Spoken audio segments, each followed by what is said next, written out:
Hello everyone, how are you all. I hope आप सभी अच्छे होंगे। मैं नगमा आप सभी का वेलकम करती हूँ आज के वीडियो में। एंड यस, ये सीरीज़ हम स्टार्ट कर रहे हैं क्लास 10 मैथ्स के लिए, जो कि है बैच 2023 से लेकर 24 तक, मीन्स उस वाले बैच के स्टूडेंट्स के लिए। So now coming to the first chapter जो कि मैथ्स का है, that is real numbers. So real numbers के अंदर कुछ सब टॉपिक्स हैं, तो हम लोग टॉपिक्स को भी डिस्कस करेंगे और उसके साथ साथ कुछ क्वेश्चंस भी ट्राई करेंगे। सबसे पहले यहाँ पर दिया हुआ है lemma. What is lemma? Lemma एक होता है प्रूवन स्टेटमेंट जिसको यूज़ किया जाता है कोई अनदर स्टेटमेंट को प्रूव करने के लिए।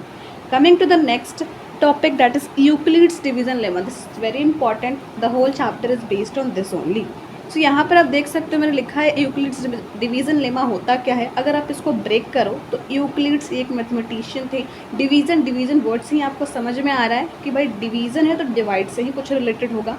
एंड देन लेमा हमने अभी जाना कि एक ऐसा स्टेटमेंट होता है जो कि अनदर स्टेटमेंट को प्रूव करने में हेल्प करता है। सो अब देखते हैं कि यूक्लिड्स डिवीजन लेमा क्या स्टेट करता है। That is a is equals to b q plus r. अगर आपको इसको समझने में दिक्कत हो रही है, that what is a is equals to b q plus r, तो इसको आप सिमिलर कॉन्सेप्ट से रिलेट कर सकते हो जिससे आपको ईजिली समझ आ जाएगा। सो ए इज़ व्हाट, हमने बचपन से हमने पढ़ा है कि भाई डिविडेंड इज इक्वल्स टू क्या होता है, divisor into quotient plus remainder. तो अगर ए को आप डिविडेंड मान लोगे और बी को डिवाइजर, क्यू को कोसेंट, क्यू से कोसेंट और आर से रिमाइंडर, तो वही वाला इक्वेशन कुछ यहाँ बनेगा ना। सो दैट इज़ ओनली आपका यूक्लिड्स डिवीजन लेमा। और इसमें ज़्यादा कुछ सोचना नहीं है, जो आपका स्टेटमेंट दिया है उसको समझिए एंड एक बार में नहीं, 2 बार 3 बार, जितने बार आप उसको वापस पढ़ोगे देन आपको ईजिली समझ आ जाएगा। तो पहली बार समझ नहीं आया तो इसमें घबराना नहीं है, ठीक है। नाउ कमिंग टू द ये वाला पार्ट, दैट वेयर 0 और ग्रेटर देन और इक्वल टू आर और बी। नाउ इसका मतलब क्या हुआ, ये आप सिंबल देख रहे हो, इसका होता है ग्रेटर देन, यानी जो रिमाइंडर होगा वो 0 से बड़ा होगा और जो रिमाइंडर से भी बड़ा होगा अपना डिवाइज़र। सो हमेशा याद रखना है जो डिवाइज़र होगा उससे छोटा होगा आपका रिमाइंडर। आई थिंक इतना क्लियर है, इससे ज़्यादा इसमें डिटेल में नहीं जाते हैं। कमिंग टू दिस एल्गोरिदम, ये भी होता है यू कैन से, इससे क्वेश्चन है कि भाई सॉल्व करना है, find the SCH of following with the division algorithm. So algorithm एक सीरीज़ होता है, मेथड होता है कुछ प्रॉब्लम्स को, कुछ क्वेश्चंस को सॉल्व करने में जो हेल्प करता है, ठीक है। Now coming to the question number 1, यहाँ पर आप देख सकते हैं क्वेश्चन दिया हुआ है कि आपको एचसीएफ फाइंड करना है इतने इतने का यूजिंग डिवीजन एल्गोरिदम। जैसे हमने ये बोला तो हम जानते हैं एचसीएफ निकालते कैसे हैं, बट अगर आपको यहाँ पर क्वेश्चन में मेंशन किया हुआ है डैट इज़ डिवीजन एल्गोरिदम, तो डिवीजन एल्गोरिदम में आप पहले एचसीएफ निकाल लोगे। उसके बाद ये जो आपको 867 है, यानी इस वाले इक्वेशन पे आप इसको फिट करोगे। मीन्स एक सिंपल एग्जांपल से बताती हूँ। जैसे यहाँ पे 867 है, तो 867 के डिविडेंड है, तो a इज इक्वल्स टू 867। उसके बाद बी क्यू है, b मतलब डिवाइज़र कितना है 255, तो 255 इंटू कोसेंट क्यू ना इज इंटू 3 प्लस रिमाइंडर कितना आया 102। तो जितने भी आपके डिविडेंड वाले जैसे यहाँ पर केसेस बनेंगे उसका आपको ये यूक्लिड्स डिवीजन लेमा के अकॉर्डिंग यहाँ पर लिख देना है। नाउ अब इससे एचसीएफ कैसे निकलेगा, एचसीएफ तो हमारा निकल चुका है, बट यहाँ पर आपको एक और लाइन ऐड करना होगा कि यहाँ पर हमारा रिमाइंडर 0 आया है, यानी 0 आया है, इसका मतलब क्या, ये आपका डिवीजन कंप्लीट हो गया और जो लास्ट डिवाइजर है वही आपका एचसीएफ है। You can also write this line here as a statement. Now coming to the next question से जाने से पहले, वो भी सेम ही टाइप क्वेश्चन है, आप इसको एक बार खुद से ट्राई करना एंड देन देखना, ठीक है ना। इफ़ द एचसीएफ ऑफ इतना इतना can be written as 65m minus 117, find the value of m। तो ये क्वेश्चन का अपने सोल्यूशन तो देख लिया। अगर इस सोल्यूशन को हम लोग हटाएं तो जब भी आप क्वेश्चन सॉल्व करते हो, मैं एक बात बोलूँगी आपको कि क्वेश्चन जैसे बोल रहा है बिल्कुल वैसे करो। तो अगर यहाँ पे बोला हुआ है एचसीएफ ऑफ 65 एंड 117, देन सबसे पहले तो उसका एचसीएफ फाइंड कर लीजिए ना। उसके बाद क्या लिखा हुआ है, उसका जो एचसीएफ आएगा ये दो नंबर्स का, उसको हम लोग इस 65m माइनस 117 के फॉर्मेट में लिख सकते हैं। तो सिंपली इस इक्वेशन की इक्वल्स टू अपना एचसीएफ लिख दो डायरेक्ट, और m की वैल्यू निकल जाएगी, आप सॉल्व कर दो उसको। तो इतना बोलने के पीछे का रीज़न बस एक ही है, क्वेश्चन देख के घबराइए मत। I know it's new for you all और हो जाएगा ये, बस आप अपने अंदर वो रखिए कि भाई हाँ हमें सीखना है and we are learning in this process, और क्वेश्चन को अच्छे से पढ़ना है, जैसे क्वेश्चन बोल रहा है वैसे वैसे सॉल्व करते जाना है। Now coming to this question, ये क्वेश्चन होमवर्क क्वेश्चन है, तो एक बार पढ़ लेते हैं इस क्वेश्चन को भी। Using Euclid's division algorithm find the HCF of इतना एंड इतना, express the HCF in the form of इतना प्लस इतना और for some integers m and n। यानी कि आपको सिंपली इसमें m और n की वैल्यू निकालनी है, जो कि आप ये एक्सप्रेस करोगे इन दोनों के HCF के फॉर्म में। तो ये क्वेश्चन आप ट्राई करना, ये होमवर्क क्वेश्चन मैं आपको दे रही हूँ। एंड अगर ये क्वेश्चन बनाने में दिक्कत हो तो कोई बात नहीं, मैं इसका सोल्यूशन PDF के फॉर्म में डिस्क्रिप्शन बॉक्स में दे दूँगी, आप वहाँ से इसको डाउनलोड कर सकते हो फ्री ऑफ कॉस्ट, ठीक है। Now coming to the next thing, that is some questions on Euclid's division lemma. So हमने अभी तक क्या पढ़ा? हमने अभी तक पढ़ा कि डिवीज़न एल्गोरिथम क्या होता है, HCF हमने उसी से निकाला था ना। अब हम जानेंगे what is Euclid's division lemma. जो स्टेटमेंट था A = BQ + R, बिल्कुल प्रॉपर उसी से related questions. So coming to the question number 1, question number 1 बोलता है कि so that every positive integer is of the form 2m and every positive odd integer, sorry वहाँ पे even था and next वाले में ऑड दिया हुआ, is of the form 2m + 1 and m is some integer, some positive integer, ठीक है। सो ये क्वेश्चन हमने पढ़ लिया। क्वेश्चन पढ़ा तो हमने हमारे पास दो वर्ड्स आए, इवन एंड ऑड। हम जानते हैं इवन किसे बोलते हैं और ऑड किसे बोलते हैं। इवन मतलब जो 2 से डिविजिबल होगा, 2 से कट जाएगा, और ऑड जो 2 से नहीं कटेगा। सिंपली तो आपको इसको सॉल्व करना है यूक्लिड्स डिवीज़न लेमा के हेल्प से। आपको ये स्टेटमेंट लिखने ज़रूरी है, इसलिए मैंने यहाँ पर लिख के दिया हुआ है। पहले आप लिख दीजिएगा, n के जगह पे आप a के जगह पे आप n मान लो, ठीक है। Let n is be the required positive integer, और यहाँ पे मैंने बिल्कुल लिख दिया है कि on dividing n/2 let m be the quotient and r be the reminder.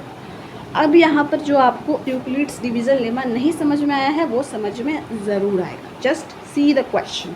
हमने क्या देखा था यूक्लिड्स डिवीज़न लेमा में? आपको चाहिए होता है डिविडेंड, डिवाइज़र, कोसेंट, रिमाइंडर। तो रिमाइंडर तो हमें निकल जाएगा जब हमें कोसेंट पता होगा, क्योंकि रिमाइंडर आपका कोसेंट से छोटा होगा।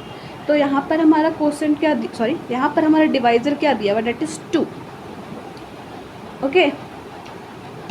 क्योंकि आपको यहाँ पर दिखाना है 2m और 2m + 1 के फॉर्मेट में आना चाहिए आपका वो इंटीजर्स। तो 2m और 2m + 1 के फॉर्मेट में कब आएगा? जब वो 2 से डिविजिबल होगा। तो यहाँ पर हम लोग डिवाइज़र 2 मान लेंगे, तो b के जगह पे 2 पुट कर देंगे और q के जगह पे m पुट कर देंगे, because we don't know the what is the quotient 2, और डिविडेंड के जगह पे n पुट कर देंगे। और यहाँ पर ये जो सिनारियो होता है इसको अच्छे से पढ़िए, बिकॉज क्वेश्चंस यहाँ से भी आते हैं कि जो आपका ये हो गया डिवाइज़र से छोटा आपका रिमाइंडर होगा। तो रिमाइंडर क्या हो सकता है? 2 से छोटा कौन होगा?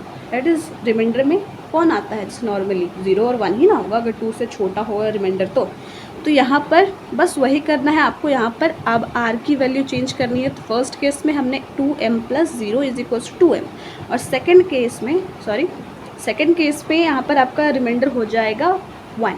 तो 2m और r के जगह पे 1, 2m + 1। तो आपको 2m क्लियरली दिख रहा है कि भाई 2m/2 करेंगे तो वो 2 से कट जाएगा, m बचेगा, तो वो 2 से डिविजिबल है। लेकिन अगर 2m + 1 को अगर आप 2 से डिवाइड करोगे तो वो तो नहीं कटेगा, एक रिमाइंडर बच रहा है ना +1, पूरा तो नहीं कटेगा। तो दैट इज़ ओनली आपका ये हो गया इवन, ये हो गया ऑड, एंड उसके बाद ये क्वेश्चन हो गया प्रूफ। सिंपल ना। Now coming to question number 2, that is prove that n² + n is divisible by 2 for any positive integer n। अब ये क्वेश्चन भी बहुत सिंपल है। इस क्वेश्चन के सोल्यूशन के जाने से पहले आई एम टेलिंग यू, आपको n क्या करना है, n का ये फॉर्मेट याद कर लीजिए। अगर 2 से डिविजिबल है भाई, तो हम लोग का रिमाइंडर वाला केस 2 से कम आएगा, और यहाँ पर 2m + r में हम लोग को बस रिमाइंडर पुट करना है। और क्या क्या आता है वो तो हमने भी देख ही लिया, या हमने डायरेक्ट लिखा है। आप चाहो तो इतना नहीं, शॉर्ट में भी इसको थोड़ा लिख सकते हो एक्सप्लेनेटरी फॉर्म में। तो n की वैल्यू तो आपकी सिर्फ 2m और 2m + 1 आएगी जब भी आप 2 से डिवाइड करोगे। तो अब n की वैल्यू पता चल गई है, इसमें पुट कर दीजिए और देखिए कि वो 2 से डिविजिबल है कि नहीं। 2 केस आएंगे इसके। Simply you can see here case 1 में हमने n के जगह पे 2m पुट किया, बस 2m पुट करना और कुछ नहीं करना है यहाँ पे। ये 2 से आपका ये पूरा ब्रैकेट में अंदर है, तो इसका मतलब डिविजिबल है, तो इसलिए डिविजिबल हो गया। ये भी पूरा ब्रैकेट के अंदर है और 2 बाहर है, तो इसका मतलब 2 से डिविजिबल ये भी है। That simple. ये क्वेश्चन भी हो गया solve. And coming to the next question, next question है, जाने से पहले मैं आपको एक बात बोलना चाहूँगी, यूक्लिड्स डिवीज़न लेमा में इसी टाइप के क्वेश्चन होते हैं कि कौन ऑड पॉजिटिव इंटीजर है, कौन इवन पॉजिटिव इंटीजर है। इवन का आपको पता है, अगर जैसे 2 4 6 है, 4 क्यूब प्लस 2, मतलब आपको वो 2 से डिविजिबल होना चाहिए। यानी जैसे यहाँ पर आपका आया 4m² प्लस 2n, तो इसके जगह पर मैं यहाँ पर ये भी लिख सकती हूँ ना, 4 क्यूब प्लस 2, तो that is 2 into 2 cube plus 1, यानी ये ब्रैकेट के अंदर है, ये बाहर है, तो ये 2 से डिविजिबल हुआ कि नहीं हुआ। तो आपको अपना थोड़ा सा सेंस ऑफ नॉलेज यूज़ करना है कि अगर कोई भी क्वेश्चन है, जैसे ये भी क्वेश्चन इसी टाइप का है, इसमें आपको बताना है कि इस 3 वाले में ये पॉजिटिव इंटीजर आपका ये होगा। अब कैसे होगा, बिल्कुल सिंपल है, 3 से हमें पता है डिविजिबल होगा, तो हम लोग रिमाइंडर वाले फॉर्मेट में 3 लिख देंगे और उसके बाद रिमाइंडर आपका 1 0 1 2 हो जाएगा, बिकॉज 3 से छोटा तो वही तीनों है ना। और उसके बाद n के equals to a b q plus r, b पता है 3 होगा, क्यू कोसेंट, और आर की वैल्यू चेंज होती रहेगी, तो आपका ये हो जाएगा। Now coming to this question, अगर इसी में मैं पूछूं तो नेक्स्ट क्वेश्चन जाने से पहले कि आप बताओ मुझको इसमें से इवन कौन है और ऑड कौन है, 3q प्लस 1 और 3q प्लस 2, बिकॉज ये क्वेश्चन भी आता है। तो 3q तो सिंपली दिख रहा है, 2 से डिविजिबल नहीं होगा, 1 रिमाइंडर बच जाएगा। 3q प्लस 1 ये भी डिविजिबल नहीं लग रहा है, 3q प्लस 2 ये भी नहीं लग रहा है, यानी 3 से ये लोग 3 के डिविजिबल है ना। तो अगर ये 3 के डिविजिबल है तो ये 2 के कैसे हो सकते हैं, आप ये भी सोच सकते हो, है ना। Coming to the next question, जिससे मैंने क्वेश्चन बताया था वही क्वेश्चन आ गया, मतलब मैंने जो एग्जाम्पल बताया था अभी आपको। So that any positive odd integer is of the form 4q plus 1 and 4q plus 3 for some integer q। Simply आपको यूक्लिड्स डिवीजन लेमा लिखना है। यहाँ पर आपका 4 से डिविजिबल है, तो 4 से डिविजिबल है तो आपको रिमाइंडर के जगह पे 4 लिखना है। और कितने चेंज हो गए वैल्यूज़, मतलब 4 आपका रिमाइंडर हुआ ना, तो 4 से छोटे वैल्यूज़ कितने होंगे, 0 1 2 3, 4 वैल्यूज़ आए आपके। अब चारों को आप 4q plus 1 4q plus 2 4q plus 3 इतने में आप पुट करोगे। पुट करने के बाद आपको चेक करना है कि कौन इसमें से ऑड होगा या कौन इवन होगा। 4q तो सिंपली दिख रहा है कि एस 2 2 जा 4, तो ये इवन होगा। अगर 4q प्लस 1 चेक करिए ऑड है कि इवन है, ऑड है, बिकॉज ये 2 से डिविजन पूरा नहीं हो रहा है। इसी तरह आप चेक कर लेना। ये होमवर्क क्वेश्चन था, फिर भी मैंने बता दिया। आई होप आपको आज का वीडियो समझ आया होगा। एंड ये यूक्लिड्स डिवीजन लेमा का कॉन्सेप्ट भी अगर आपको पहली बार में समझ नहीं आया है तो go and watch this video again and NCERT के क्वेश्चन सॉल्व करिए आप इस चैप्टर के। आई एम श्योर ऐसी टाइप के क्वेश्चंस होंगे। बस आपको अगर 3 से डिविजिबल है तो आर की जगह पर 3 पुट कर दो, और उससे छोटे वाले आपके रिमाइंडर के जगह आएंगे तो उसको रिमाइंडर की जगह पुट कर दो। जैसे 3 है तो 0 1 2, अब आर की जगह 0 एक बार पुट करो, केस 2 में 1 पुट करो और केस 3 में 2 पुट करो, वो वैल्यूज़ आ जाएंगे। क्वेश्चन के अकॉर्डिंग उसको सॉल्व करना है। आप बस क्वेश्चन के अकॉर्डिंग चीज़ें सॉल्व करते रहना, आपको ईजिली सारी चीज़ें आ जाएंगी। I think this is okay for today. Thank you so much for watching. And homework question आप बनाना ट्राई करना एक बार।